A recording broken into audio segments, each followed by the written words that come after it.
Olá, tudo bem? Eu tô aqui, ontem eu falei que eu tava um pouco doente. Tô aqui, como diz aqui na Bahia, barreado, com corpo mole, febre, tossindo, mas não podia deixar de cumprir esse compromisso aqui de estudar a nossa lição, né? O Guia da Escola Sabatina, Alusões, Imagens e Símbolos, como estudar a profecia bíblica. A gente está estudando, inclusive, dois temas que falam sobre isso. Ruth e Esther.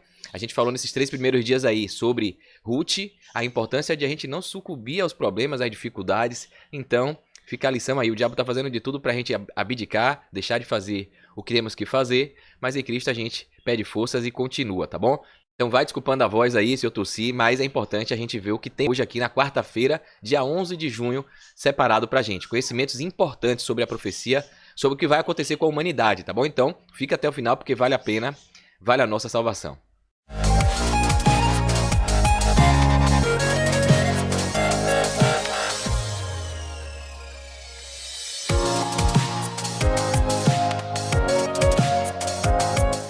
Bem, vamos lá então, né? Vou compartilhar a telinha aqui com você. Então tá aqui hoje quarta-feira, Ruth e Esther, e o tema de hoje é Amã e Satanás. Uma relação muito forte aí do que Deus tem mostrado ao longo da história da humanidade, advertindo e apresentando que o diabo tem usado pessoas ao longo da história para se desviar dos caminhos corretos, né? Então, se você não viu o estudo desde o sábado, tá aqui no card, na descrição, nos comentários. Então aproveita, dá uma estudada para você acompanhar a sequência lógica de tudo, tá bom? Então fiz um rápido resumo de ontem aqui, né? A gente tá vendo aqui no guia, a gente separou aí domingo, segunda e terça, falando de Ruth. A gente viu sobre o poder da bondade, tanto de Ruth com a sogra Noemi, tanto de Boaz, né, como resgatador, como Goel, que a gente viu aí nas lições, tá bom? Então, se você não acompanhou, veja aí, porque a gente vai ver uma relação também na história de Esther, como uma resgatadora do povo de Deus, como Goel também, só que com uma vertente um pouco diferente. O guia mostra que Esther, a Bíblia mostra, Deus mostra pra gente o poder da beleza. Só que diferente do que muita gente acha, não é só a beleza física que é a história de Esther, parece uma historinha de desenho, né, de Hollywood, de Disney, ali a pessoa às vezes lê e não percebe os ensinamentos proféticos que estão ali dentro, né? Então, tá falando aqui de beleza de caráter, de beleza espiritual, de beleza interior, para manter o povo de Deus a salvo, tá bom? Então vamos aprender isso aqui. Eu realmente confesso mais uma vez que esse estudo da lição da semana tem mostrado várias histórias que eu não achava que tinha nada a ver com Apocalipse, profecia, né? Com escatologia, ou seja, as coisas que vão acontecer nos nossos dias, nos dias do tempo do fim. E a gente está vendo aqui que a Bíblia traz surpresa se a gente estudar com profundidade, né? Então, vamos dar uma olhadinha aqui. A gente vai ver hoje a mãe Satanás, amanhã para um tempo como esse, né? Então, peguei aqui, ó, ontem a gente viu Ruth e Boaz e um paralelo com Jesus, né?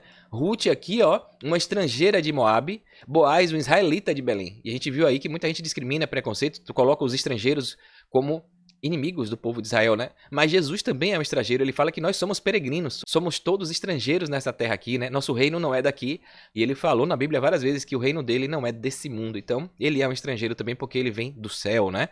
A gente viu também na história de Ruth aqui que mesmo em um estado de desesperança, pobreza, dificuldades, o pobre precisa agir, o povo de Deus precisa agir, eu falei isso aqui, né? Inclusive é por isso que eu tô aqui me esmurrando e gravando aqui, vou editar e vou postar hoje esse vídeo aqui pra gente continuar nossa sequência de estudo da Bíblia, tá bom? A vontade é de ficar no cobertor, debaixo ali do edredom, com febre aqui, com friozinho, mas temos que fazer a obra, né? E aqui a gente viu em Boaz um parente remidor de Ruth, né? Mostrando ali que aceitou a salvação, a responsabilidade dele, bondade também, e Jesus, que é o maior exemplo de bondade, né? O redentor da nossa humanidade, de nós, de todos eles, de Ruth, de Boaz. Inclusive a gente viu que Boaz veio de Raabe, pois Jesus veio dessa descendência aqui. Então, nesse mundo, o plano da salvação mostra claramente que, apesar da dificuldade e das tribulações, a gente precisa ter bom ânimo e esperar o nosso Salvador Redentor, né? Porque ele vem, né? Então, aqui, em um estado de desesperança e pobreza, também fala na história de Ruth, né? Que a gente vê ali a situação, a gente vê que Boaz serviu como resgatador, não deixou sofrer para sempre ali na situação, e Jesus também resgata. Então, redime é perdoar, é recuperar o que a gente tinha perdido, né? Redimir é isso, as terras que foram perdidas, o marido morreu, não tinha direito a mais nada, ele vai lá e recupera. Como a gente perdeu a vida eterna, o paraíso, Jesus vem e recupera e devolve isso pra gente.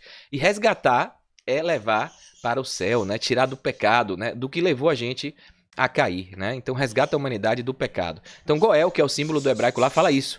É aquele que entra no meio do desastre para quebrar a corrente da culpa, do pecado, da consequência do pecado, substituindo o transgressor, restaurando a dignidade, reabrindo o caminho da bênção, né? Então a gente vai ver que na história de Esté aconteceu justamente isso, né? Então aqui, ó, a lição é em uma frase. A gente viu no sábado o verso áureo, o verso para memorizar. E olha que mensagem forte logo aqui. Hoje a gente entende porque o verso começou com Esté 5, no verso 2, ó. Quando o rei viu a rainha Esté parada no pátio, ela alcançou favor diante dele. Ou seja, a beleza chamou a atenção, achou graça. E o rei estendeu-lhe o cetro de ouro que tinha na mão. Ela foi aceita, né? Esté se aproximou e tocou na ponta do cetro, né? Então, olha a ação mais uma vez aqui. E a gente viu a mensagem forte aqui, ó. Então, a bondade é uma característica que a gente viu. E aqui a gente vê na história de Esté que a igreja precisa ter a beleza de Esté. A beleza de caráter, a beleza espiritual, a bondade também, que ela também, registros aí do Espírito de Profecia mostram, e outros documentos de estudiosos, que ela era super bondosa com seus súditos, né? Então, a igreja precisa ter a beleza de Esté para que o rei Jesus estenda seu cetro da graça do reino de Deus, né? Então, muito forte esse aprendizado aqui. E aproveitando, fazendo um complemento dessa imagem que a gente traduziu no sábado, outro complemento que a gente pode colocar aqui que eu não falei no sábado é que a igreja, quando você entra na igreja, você aceita Jesus como seu salvador e você segue a orientação de obedecer, você começa a trilhar um caminho, né? A jornada do cristão aqui, ó. Então você vai trilhando e baseado na palavra, com os pés na palavra, que é lâmpada para os meus pés, luz para os meus caminhos, você encontra a salvação, você toca no cetro de Deus, né? Então, além de simbolizar a sombra, né, a noiva, que é a igreja, é o povo de Deus, aqui a gente vê a jornada do cristão também, que entra na igreja, a necessidade de congregar para, através da Bíblia, com os pés fincados, única regra de fé, alcançar como noiva, como esposa, né? Como Esté ali, com a beleza de caráter, a graça de Jesus, né? Então, muito bom isso aqui. O professor Gilberto Brasiliano começa aqui a introdução do Lição Fácil, né? Esté enfrenta a mãe Satanás. Quem não conhece a história toda, vale a pena, tá? A gente vai fazer recortes aqui, porque é muita coisa, né? O professor Gilberto Brasiliano fala, ó, como diz o ditado popular, quando o diabo não vem pessoalmente, manda o seu secretário, né? E é bem isso, né? E foi isso que aconteceu no tempo da rainha Esté. Amã, o primeiro-ministro do rei da Pérsia, tinha grande prestígio e sede de poder. Ele queria adoração e, como não conseguiu de Mardoqueu, que só se inclinava para Deus, isso despertou a ira de Amã, que convenceu o rei a perseguir e matar o povo judeu, criando um paralelo com o que acontecerá no tempo do fim com o povo remanescente. Mardoqueu era tio de Esté, né, judeus, e a história aqui mostra, a interpretação mostra claramente que o que aconteceu ali, como aconteceu com o dilúvio, como aconteceu com Sodoma e Gomorra, como aconteceu em várias ocasiões que a gente está estudando, a gente vê o paralelo com o que vai acontecer no tempo do fim, com o povo remanescente. A fúria, o ódio, a consequência de quem for obediente aos mandamentos de Deus e testemunhar de Jesus vai vir. Percebemos com isso que o foco principal do diabo por trás dessa artimanha era o tema da adoração. É outra coisa que a Bíblia deixa claro, só não enxerga quem não quer. Tudo que o diabo quer é ser adorado ou tirar a adoração de Deus. Mesmo que não seja para ele, ele bota em outras coisas, em criaturas como o sol, como paredes, como objetos, né? E a gente vê na igreja cristã, dentro do mundo cristão, essas atrocidades. O devaneio, até no culto, o culto adecorado, ornamentado, focado em agradar criaturas, né? Ao invés de agradar Deus. Culto voltados para a criatura ao invés do Criador. Então, até com boas intenções, mas é assim que o diabo vem, né? Dia do aventureiro, dia do desbravador, dia da mulher, dia do jovem adventista, dia disso, dia daquilo, dia da saúde. E aí, o tema central que deveria ser Jesus, a volta dele, Deus, a adoração a Deus, a gente acaba fazendo um culto de homenagem à criatura. Mas na igreja, no sábado principalmente, a gente deve separar para Deus, né? Essa é uma advertência que às vezes a gente vai se perdendo mesmo achando que estamos certos, né? E é isso que o diabo faz, um pouco de mentira com um pouco de verdade. Ele veio com boas intenções, como ele foi ali no Jardim do Éden, né? Eu tô comendo, não morri, a fruta aqui, ó, prove, você vai ser igual a Deus. Então, tem gente, isso é bem polêmico porque tem gente que vai falar que é absurdo, que radicalismo, né? Mas o cristão que se apega à palavra de Deus, ele é radical nos seus princípios e valores. Só podemos adorar a Deus, né? Qualquer homenagem, culto, a alguém ou alguma coisa que não seja Deus, a gente está se desviando e é isso que o diabo quer, né? Tá bom? Então, a história toda é de adoração, ele quer roubar a adoração. Foi o que ele pretendeu com Cristo ao expor a terceira tentação e dizer, tudo isso te darei se você se prostrar e me adorar, né? No tempo do fim, o diabo levará o mundo a uma crise impondo a adoração a si e levantará o poder da besta para perseguir e matar os filhos de Deus, né? Então, forte essa mensagem de hoje aqui. Eu vou ler aqui o auxiliar da lição, que tem uma introdução bem interessante. Vale a pena compartilhar com você, ó. A gente viu, como eu disse, o poder da bondade e hoje o poder da beleza, né? Igualmente inspirador, né? Bem como desafiador é o livro de Esté, à luz do plano divino da salvação durante os últimos dias da história humana. Desafiador porque o livro de Esté é lido como um livro secular, sem nenhum conteúdo religioso explícito. Não há referência a Deus diretamente, né? O nome de Deus, de profetas, sacerdotes ali, sendo ousados para falar do que Deus quer, né? O texto nunca menciona nenhuma prática religiosa, né, sem nenhuma intervenção divina e milagrosa. Aparentemente, porque a gente vai ver aqui que nas entrelinhas a mensagem subliminar está clara que Deus opera ali. Muitos acham que tudo o que acontece na história depende da obra humana, da perspicácia de Mordecai, um cortesão real, e da beleza e bravura da rainha Esté, né? Bem como do tempo, né? Então Esté 3:7, Esté 9:24 mostra isso. Então muita gente tenta tirar, né? Porque está ali subliminar o poder de Deus e acha que foi Mordecai, que foi Esté, e aí às vezes acabam dando a honra e a glória para pessoas, seres humanos, criaturas, né? E aqui coloca uma coisa importante também, que dá uma lição moral para outro tema que é bem polêmico na nossa igreja. Até mesmo no fim da história, com a morte de muitas pessoas, isso levanta suspeitas sobre o seu valor espiritual, né? Ia matar o povo todo judeu, e aí depois Mordecai foi enforcado ali, matou pessoas, né? Mas é assim que vai acontecer, né? No tempo do fim, as pessoas vão morrer e não vai ser pouco, não, né? E mais importante ainda, o auxiliar aqui, o autor, coloca que a identidade judaica de Esté e Mordecai não os impediu de alcançar as posições mais altas numa corte pagã, no meio dos escarnecedores do paganismo. E aqui fica um recado, porque a gente vê hoje muitos cristãos que aceitam o desafio de ir para o meio dos escarnecedores, aceitar cargos de confiança na política, né, em órgãos públicos, estatais, empresas, né, no funcionalismo público, e muita gente joga pedra, né? Ah, o nosso reino não é daqui não. Até muita gente se abstém, não prepara as pessoas para a responsabilidade civil de exercer o poder do voto com consciência, procurando estudar quem tem valores e princípios que vão apoiar, que vão defender a gente se necessário, assim como Esté estava ali. Assim como Mordecai estava ali, como súditos de um poder pagão, aparentemente, mas na verdade cristãos no seu comportamento. Eles foram luz ali. Então, até o espírito de profecia Ellen White fala que não há mal nenhum em aspirar sentar nas grandes assembleias, né? Então, porque tem muita gente que na hora de votar, às vezes esquece de apoiar Esté e Mordecai para apoiar ímpios, para apoiar pagãos. Ou então, pior, né? Lava as mãos, como Pilatos fez, se omite, justifica voto, vota branco, ou então anula, com a pífia justificativa de que, tanto faz não. A gente sabe que a gente não vai resolver o problema aqui, mas a gente pode amenizar o sofrimento. A gente vê em Provérbios que quando o ímpio governa, o povo geme. E quando o justo governa, o povo se alegra. Você quer ficar sofrendo, gemendo, ou quer ficar alegre? Então essa é a responsabilidade e o compromisso que a gente tem aqui com essa história de Esté e Mordecai. Pessoas que se colocam à disposição para estar ali no meio pagão, no meio da política, no meio do funcionalismo público, mas para honrar Deus, para ser o instrumento de Deus em meio à confusão, à tribulação, né? À iniquidade, né? Então, ao invés de pensar que isso aí vai corromper a pessoa, se a gente pensasse assim, não tinha herói da fé, né? E Deus nos chama para ser herói da fé, para ser sal. Sal tem que se misturar. E é por isso que a gente precisa estudar, tá com o pé fincado na palavra de Deus, né? Então é nesse momento que a gente pode ser usado como Esté foi. Então, é importante essa mensagem porque ano que vem, logo ali, 2026, a gente tem uma eleição importante de presidente, deputados federais, senadores, governadores, né? Então a gente precisa ter consciência de quem a gente está votando, de quem a gente está sendo cúmplice, para a gente não ficar gemendo, acelerando coisas ruins, né? Enquanto a gente poderia defender e ter livramento, propiciar livramento para o povo de Deus, né?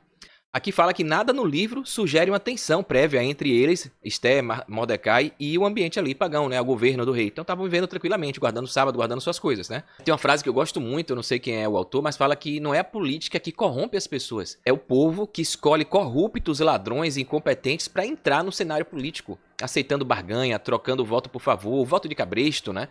Enfim, por migalhas e colocando alguém ali que dê algum benefício pessoal em detrimento de pensar no coletivo, né? Então é importante a gente entender esse contexto para a gente exercer o nosso dever de cidadão, né? Que a Bíblia fala que dê a Deus o que é de Deus e a César o que é de César. Então, como é obrigado a gente votar, a gente tem que exercer esse poder da melhor forma possível. Não é à toa que Deus usou José, usou Daniel, usou vários líderes dentro do cenário político, né? Então, a gente fica com esse exemplo prático aqui de Esté e Mordecai também. E é por conta disso, dessa coisa de estar ali num governo pagão e tal, não é de se espantar que muitos rabinos antigos e pais da igreja questionem o valor espiritual do livro, até mesmo negando o seu lugar no cânon sagrado. Imagina, falando assim, não, isso aí não fala nada de Deus, está aqui num governo participando de um governo pagão, não deveria nem estar na Bíblia. Olha a que nível chega o extremismo, a falta de entendimento sobre a importância de histórias como essa para a gente viver conforme Deus quer nesse mundo aqui. E aqui o autor coloca a ausência de uma referência direta a Deus na verdade, um aspecto importante que confere relevância e significado ao livro para nós. Nós que vivemos em um mundo secular e tumultuado, né? Cheio de corrupção, de iniquidade, igualzinho aos tempos de Noé de Sodoma. A experiência do silêncio de Deus é um paradoxo que revela a sua presença providencial. Ele não precisa se mostrar diretamente, né? Porque ele está nas entrelinhas de tudo, né? Ele é onisciente, onipresente. Então Então como é que alguém pode dizer que Deus não estava ali, se Deus é onipresente, está acompanhando tudo, o mundo está no controle dele, né? A Bíblia fala isso. Então a gente vê que são pessoas que desconsideram textos bíblicos, tiram textos de um contexto para inventar um pretexto, né? Para manter uma tradição humana. Quando o povo está sob ameaça, Esté já é uma rainha. Além disso, durante o episódio de insônia do rei, ele descobre um ato de lealdade de Mordecai.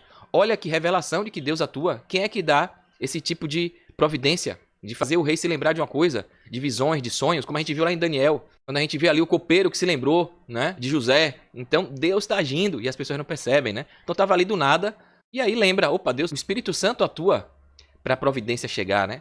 Outro exemplo claro de Davi, que estava ali, se esqueceu da descendência de Saul, de seu amigo Jonatas, e daqui a pouco do nada ele, eu tinha feito a promessa para Jonatas, né?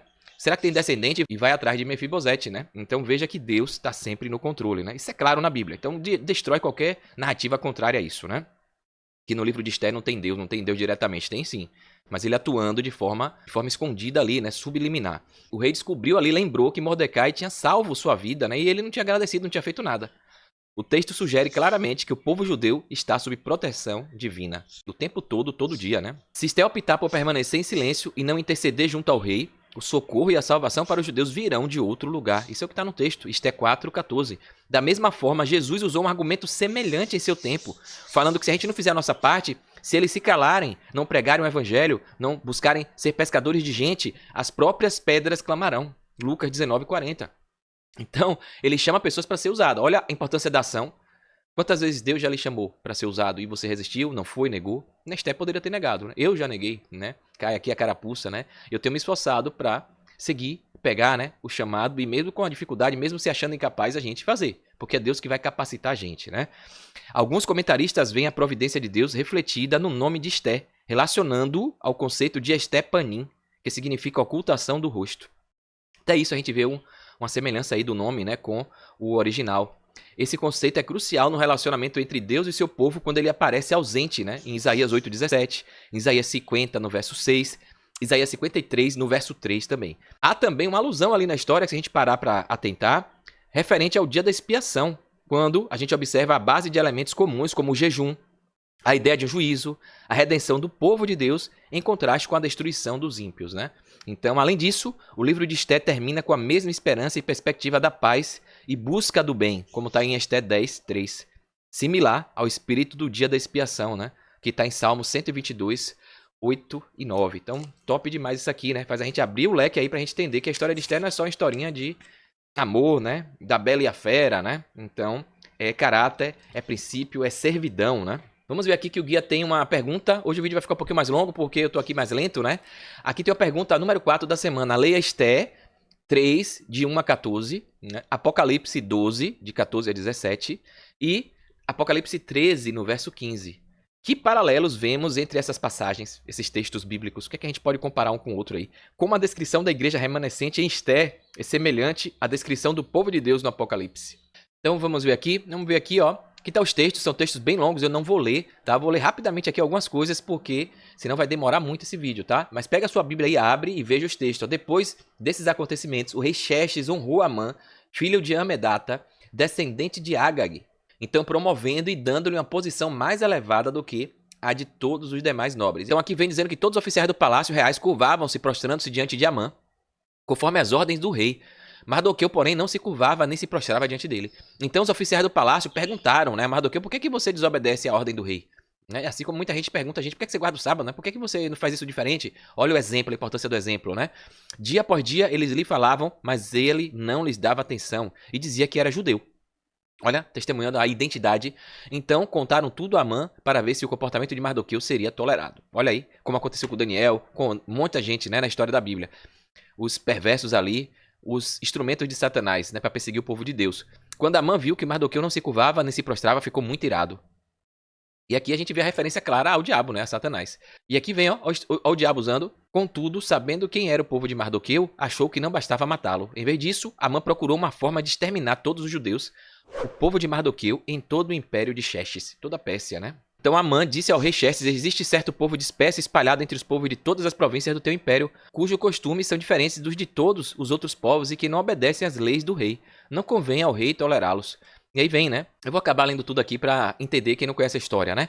Se for do agrado do rei, que se decrete a destruição deles, e eu colocarei 350 toneladas de prata na tesouraria real à disposição para que se execute esse trabalho. Aí olha o que o rei fez, né? Em vista disso, o rei tirou seu anel de selo do dedo, deu a Amã, o inimigo dos judeus, filho de Amedata, descendente de Agag, e lhe disse: fique com a prata e faça com o povo o que você achar melhor. Então deu a autoridade toda ali, né?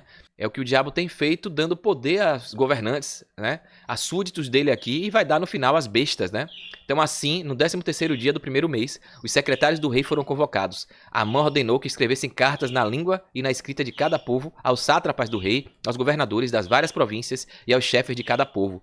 Tudo foi escrito em nome do rei Xerxes e selado com o seu anel, para mostrar que era o decreto real, né? Olha o decreto que a gente vê, paralelo incrível com o decreto no tempo do fim, né? Para observar a adoração de uma coisa que é diferente do que Deus pede, né? As cartas foram enviadas por mensageiros a todas as províncias do império com a ordem de exterminar e aniquilar completamente todos os judeus, jovens, idosos, mulheres, crianças, num único dia.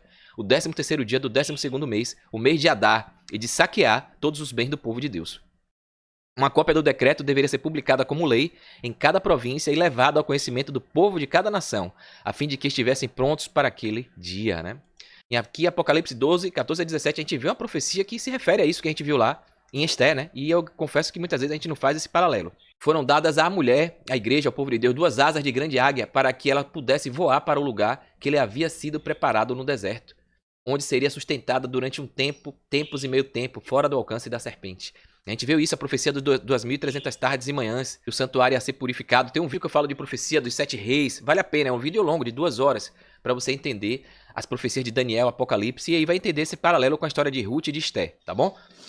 Então a serpente fez jorrar da sua boca água como um rio para alcançar a mulher e arrastá-la com a correnteza. A terra, porém, ajudou a mulher, abrindo a boca e engolindo o rio que o dragão fizera jorrar da sua boca. E a gente vê a migração do povo de Deus de um lugar para outro. A gente vê isso nesse vídeo que eu estou falando aqui da profecia. 7 reis do Apocalipse, né? Porém, essa mesma mulher que estava ali fugindo, depois ela vem e ela se corrompe, se contamina, né? E passa a ser serva do inimigo. O dragão irou-se contra a mulher e saiu para guerrear contra o restante da sua descendência, os que obedecem aos mandamentos de Deus e mantêm-se fiéis aos testemunhos de Jesus. E é o que ele está fazendo até hoje, né? E ali em Esté a gente viu justamente isso. Usou para perseguir o povo remanescente, né? Aqui finalizando Apocalipse 13:15. O que é que aconteceu aqui? O que aconteceu com Amã, que foi dado poder para ele do rei, Satanás, o rei das trevas, vai dar poder, ó. As bestas, foi-lhe dado poder para dar fôlego à imagem da primeira besta, de modo que ela podia falar e fazer que fossem mortos todos os que recusassem adorar a imagem. Olha que forte isso aqui. Então está falando claramente que o poder político, poder civil, religioso, vai ser usado como instrumento de Satanás para perseguir o verdadeiro remanescente, né? Então, perfeita a história aqui de Mordecai com Esté, né? Então veja aqui a elaboração do professor Gilberto Brasiliano para a gente responder, né? Paralelo, já falei tudo aqui, já dei spoiler, né? Como o decreto para matar os judeus no tempo de Esté tem paralelo com a perseguição que o povo remanescente sofrerá no tempo do fim. É aqui claro. Explicando como Amã quis destruir o povo de Deus, Satanás odeia o remanescente e fará de tudo para destruir esse remanescente. Mas Deus o protegerá sempre, né? É o que a gente viu aqui. Aqui mais um comentário de professor Gilberto. Como Mardoqueu foi resistente e não quis se curvar diante de Amã, Deus terá no tempo do fim filhos seus que guardam os mandamentos, que se oporão à adoração forçada de um decreto que vai ser feito. E a gente sabe que o decreto é o decreto dominical para adorar o dia do sol, o Sunday, e abandonar o sábado, né? Isso atrairá a ira de pessoas endemoniadas para perseguir seu povo. Então muitos cristãos vão brigar, vão correr atrás da gente, né? A mulher que era o povo de Deus, que muitos se professam ser povo de Deus, vai correr atrás, porque a maioria dos cristãos hoje, infelizmente, guardam o domingo, o dia do venerável sol. Então, o povo de Deus não estará livre de sofrimento, mas conquanto perseguidos e angustiados, conquanto suportem privações e sofram pela falta de recursos e alimentos, não serão abandonados a perecer. Está no livro Grande Conflito, página 629, né? Então está aqui claro o exemplo do que vai acontecer, né? E aí você precisa decidir se você vai estar do lado certo ou se vai se juntar, né? Como muitos ali na Arca de Noé começaram a zombar, a blasfemar, até aceitaram, construíram um pouquinho a arca, mas depois se desviaram, foram viver conforme seus parentes, os que não tinham aceitado, e acabaram se contaminando, né? Então nessa história a gente conhece que Amã tinha uma grande sede de posição e poder, igual ao diabo. Ele recebe grande destaque do império, assim todos os outros oficiais como vão segui-lo, né? Vão obedecê-lo. E aqui a gente vê esse paralelo nos textos que descrevem a queda de Lúcifer, em Ezequiel 28, de 11 a 15, Isaías 14, 12 a 15. Vemos paralelos com Amã, inimigo maligno do povo de Deus, que se recusava a reconhecer a supremacia do Senhor. A história da tentação de Cristo revela as intenções mais abrangentes de Satanás quando ele levou a Jesus a um lugar muito alto para mostrar-lhes os reinos do mundo e pedir que Jesus o adorasse, né? Cristo veio redimir o mundo e reivindicá-lo como seu, como Boaz fez ali na história de Ruth, né? E ele fez isso como um de nós, ele se tornou homem, né? Parente próximo, raça, da mesma raça. Então Jesus é o nosso parente resgatador e o preço que ele pagou para redimir o mundo foi extremamente alto, né? Então a gente viu isso aí e aqui na história de Esté, a gente vê também nas entrelinhas Deus agindo para que uma resgatadora fosse uma sombra da realidade que vem em Cristo Jesus, né? O tipo representando o antítipo, né?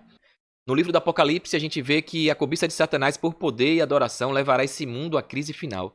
Seus enganos convencerão o mundo a se maravilhar diante da besta e segui-la. Apocalipse 13, verso 3 e 4. E serão relativamente poucas as exceções notáveis que se recusarão a adorar o inimigo, né?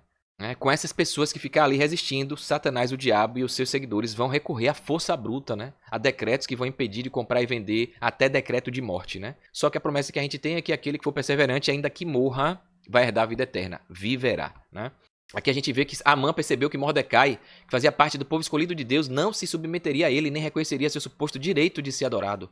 É assim que a gente cria desafeto com o diabo, né? Assim como Amã ficou ali enfurecido, né? E se tornou determinado a eliminar todo o povo de Mordecai da face da terra. E é o que o diabo quer fazer com quem obedece. Por isso que a gente vai ser provado, tentado, vai sobreviver tribulações, né? Os crisóis da vida, né? Então aqui, pra gente estar quase finalizando, hoje ficou mais demorado, Satanás reivindica esse mundo, mas a presença de pessoas que permanecem leais a Deus, que guardam seus mandamentos, desmente sua reivindicação de supremacia completa. Assim como Jó desmentiu, né? Então o universo está vendo e a gente precisa ser fiel para demonstrar que só Jesus é rei, né? E aqui vem a mensagem que não quer calar.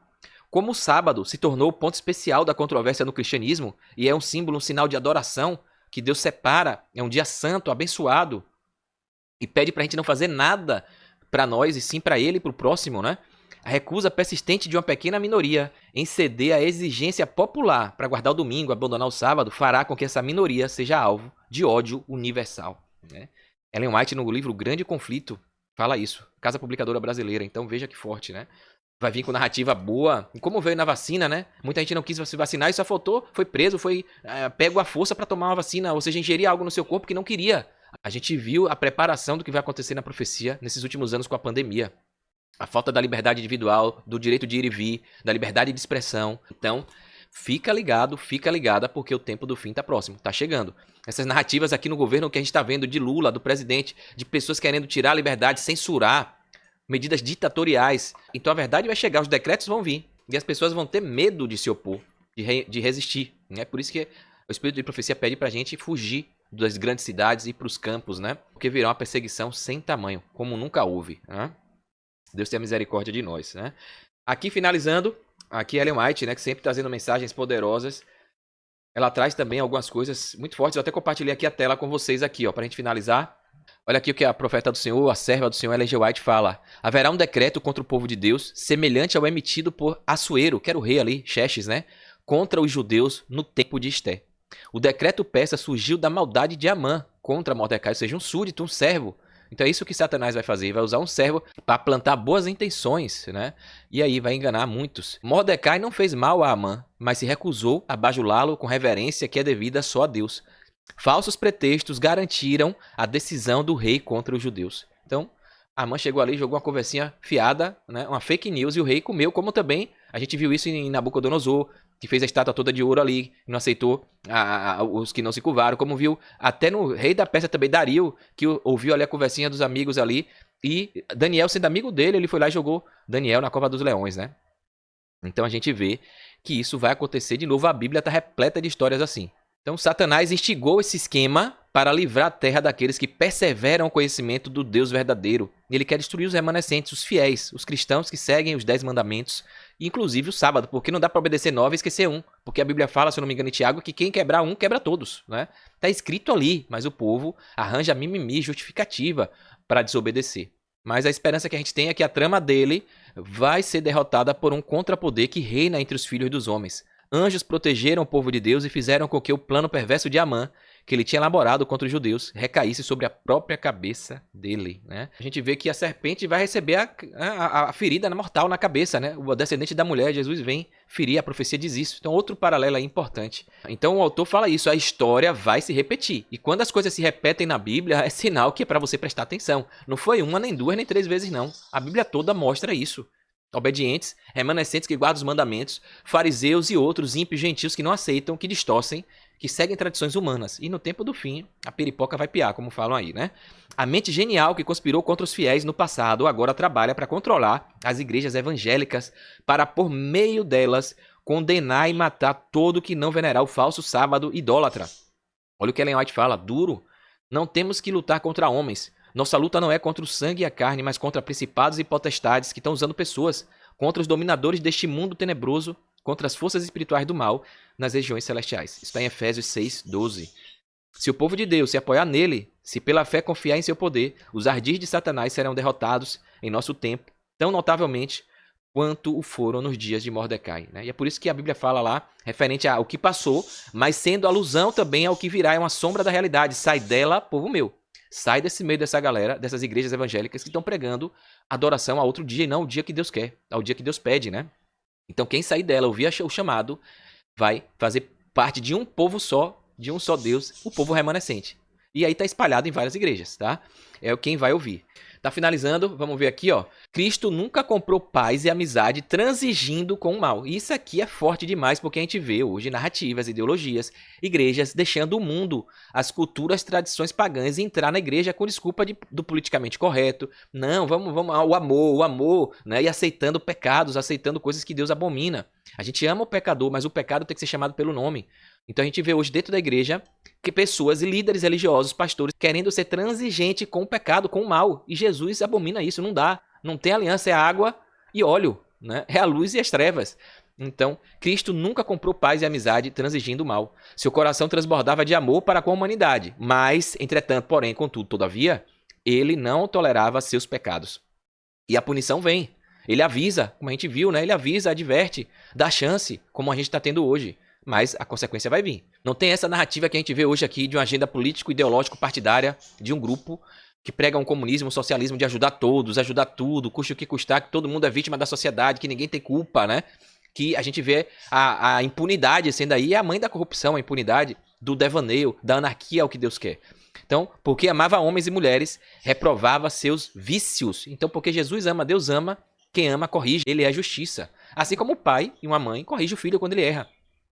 E a gente vê a diferença de dois pais aqui que agem diferentes. Um filho que é drogado, que é viciado. Tem pai que recrimina, que abomina, que dá uma punição, que bota ali pra tentar se recuperar, que não aceita, bota pra fora de casa. Tem outro que fala, não, aceite, acolha, aceite, vai convivendo, e o filho morre assim. Às vezes até contamina outros. Então veja que tem intolerância, mas chega uma hora que a punição precisa chegar, né? E quando a pessoa não faz, a gente vê aqui, até jumento vai falar, pedras vão clamar, né? Deus vai dar um jeito da pessoa receber o que ela tá colhendo, né? Isso é justiça, né? A vida de sofrimento e a humilhação a que foi submetido por uma nação perversa mostra aos seus seguidores que não deve haver sacrifício de princípios. Então, a gente não deve negociar nada, valores e princípios, né? Ah, abandone o sábado, é só um dia, é só isso, vai trabalhar, vai estudar, né? Não tem nada não.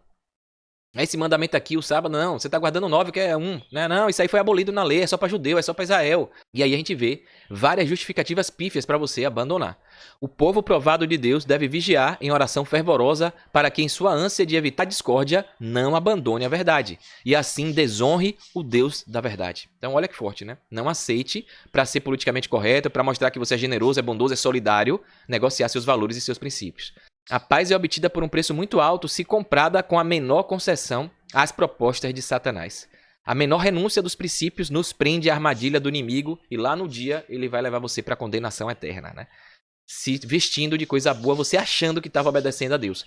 Por isso que a Bíblia fala que muitos vão chegar ali, Senhor, mas eu fiz isso, eu li a Bíblia, eu pregava, eu cantava, fazia milagres, fiz isso e aquilo. E aí Jesus vai falar, apartai-vos de mim, maldito, pois eu não vos conheço. Duro, né? Então, por causa disso. Sem estudar, seguindo tradição humana, você pode se dar mal no tempo do fim. Só Jesus vai sondar o seu coração porque você não está obedecendo, porque é que você está resistindo, né? O que é que falta para você colocar Deus como soberano em sua vida e fazer o que ele pede? Você não vai perder nada, né? Quero saber o que é que essas pessoas que ficam evitando desculpa para não obedecer o sábado, guardar os 10 mandamentos, ganham. né? Ou seja, pode ganhar a condenação. E a pessoa ainda assim busca justificativa, né? Para não obedecer. Aí ele obedecendo, cumprindo tudo, não vai perder nada, vai viver uma vida muito melhor. Um dia de descanso para o corpo ficar restaurado, a mente, o espírito, né? Tá conectado com Deus mais intimamente. E ainda que não seja verdade, que não fosse necessário, você perdeu o quê? Nada. Se fosse essa narrativa verdadeira de que o sábado foi abolido, que não precisa de sábado, que é só para judeu, que é só para Israel. Imagine, você perdeu o quê? Não perdeu nada. Né? Então, obedecer só tem vantagem. Desobedecer pode lhe condenar. Né? Então aqui, a gente vê finalizando aqui. Hoje demorou, né? Seja que mesmo doente, Deus usa, o Espírito Santo usou pra eu falar mais do que os outros dias. Eu acho que é o vídeo mais longo que eu fiz. Imagine, né? Vai entender os desígnios de Deus. O amor de Deus por nós é comprovado diariamente. Entretanto, somos insensíveis aos seus favores, indiferentes aos seus apelos. Ele busca impressionar-nos com seu espírito de ternura, seu amor e paciência, mas raramente reconhecemos os sinais de sua bondade e temos pouca consciência da lição de amor que ele nos deseja ensinar. Alguns, à semelhança de Amã, se esquecem de todos os favores de Deus porque Mordecai está perante eles e não é desfavorecido. Ou seja, olhar a grama do vizinho, né? Porque o coração deles está cheio de inimizade e ódio em vez de amor. O amor que é a atitude de nosso querido Redentor, que deu sua preciosa vida por seus inimigos, até por quem crucificou ele, né? Pai, perdoa porque não sabem o que fazem, né? Então, essa é a lição que a gente tem. Então fica aqui, mensagem forte, né? Profecias aqui que eu nunca tinha visto e a gente precisa tomar essa decisão, né? Levar essa mensagem a todo mundo para que as pessoas não se percam e alcancem a vida eterna, tá bom? Se você gostou, curte aí, comenta. Desculpa ter demorado mais, mas o Espírito manda falar, a gente fala, tá? Melhorou até um pouquinho mais aqui a voz e tudo.